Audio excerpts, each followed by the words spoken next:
विरोध कायम आहे. दादा या सर्वच या हो नाही आता आमचं हे करणच आहे दादा ऐका हो आम्ही खूप आनंदित आहोत. तुमच्या चेहऱ्यावरती हास्य चिन्ह बघून आम्ही खुश आहोत. साहेबांच्या कारकिर्दीमध्ये साहेबांनी परदेशी साहेबांना आम्ही नेहमी सहयोगांची आशा केली.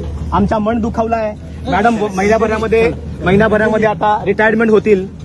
बौद्धांवरती काय अन्याय होतोय है ना ते आम्ही बघतच आलेलो आहोत. आमचा उपासक संघ आहे कल्याण शहरातील महाराष्ट्रातील बौद्ध संघ आहे इथे है ना. आम्ही हे आता बघतोच आहोत आम्ही इथे की कशा पद्धतीने पोलीस प्रशासन आम्हाला सहयोग करत आलेला आहे. नगरपालिका इथले लोकप्रतिनिधींनी काय आमच्यावरती अन्याय केलेला आम्ही बघत आलेलो आहोत. बुद्ध बघतायत माणसाला इथेच करायचं आणि इथेच भरायचं आहे. कोणी मग तो राजा असो की रंक असो सगळ्यांना आपापला कर्म लागून आहे ते सगळ्यांना भरायचं आहे. धन्यवाद. ठीक आहे खूप छान. असेच अन्याय करत राहा बौद्धांवरती. बोरकर साहेब पदाचा उपयोग करत राहा है ना. खूप छान.